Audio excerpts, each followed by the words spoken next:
So, I was reading Vir Sanghvi's article.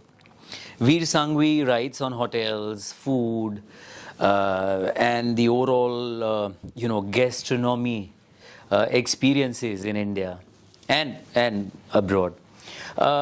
So there was this interesting article that I was reading, and he's been a hotel critic, a food critic.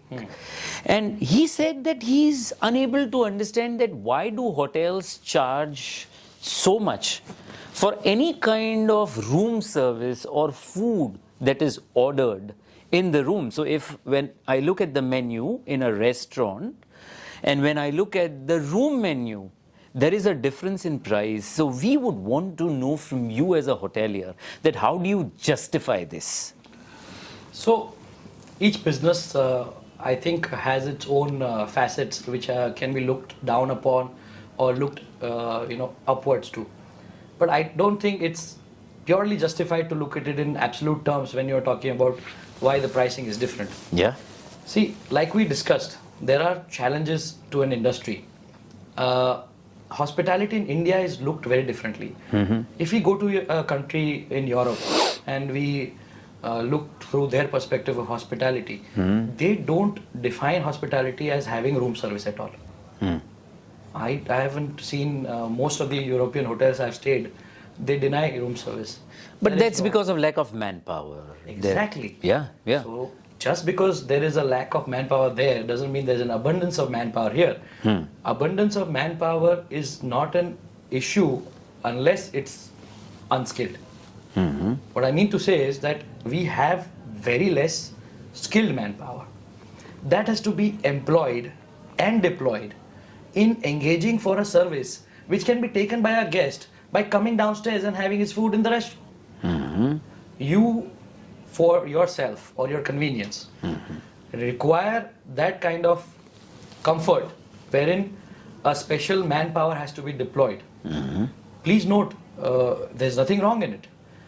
Understand that he's not the same waiter in the restaurant who's going to be able to serve you because his duties are different. Okay. He has to look at those tables, manage those tables. Once in a while, if the same waiter comes in, it's just by chance. But generally, room service is a different department. They have to be on their toes for any order. And what do you expect after picking up the phone? The food should arrive within 10 minutes. Yeah. They are also serving other guests in the restaurants. They have to serve you. So physically, it is not possible for the same manpower to be employed. So there is an additional manpower that comes to you separately. Okay. Now that service should be compensated or not is the question. If someone says that no, it should not be compensated, then I think it's an additional burden to the hotel. Yeah.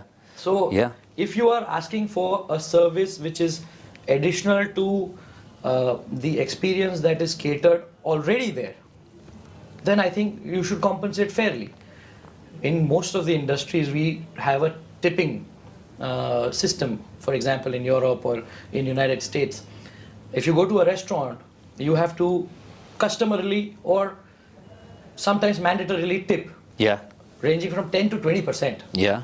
We don't have tipping here. In India, that culture is not there. Because people feel that they are getting salaries. But mind you, people in US who are working are also getting salaries, minimum wages or not. Here also there is the same kind of minimum wage criteria with the labor laws in place. Yeah. So they are not earning anything extra here, whilst in US they are.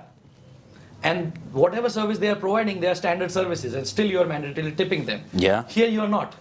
So for me to make sure that my employee is fairly compensated, I have to make sure that I am fairly compensated. And that's just the ecosystem, how it works. That's the principle of any business. It has no rocket science to it.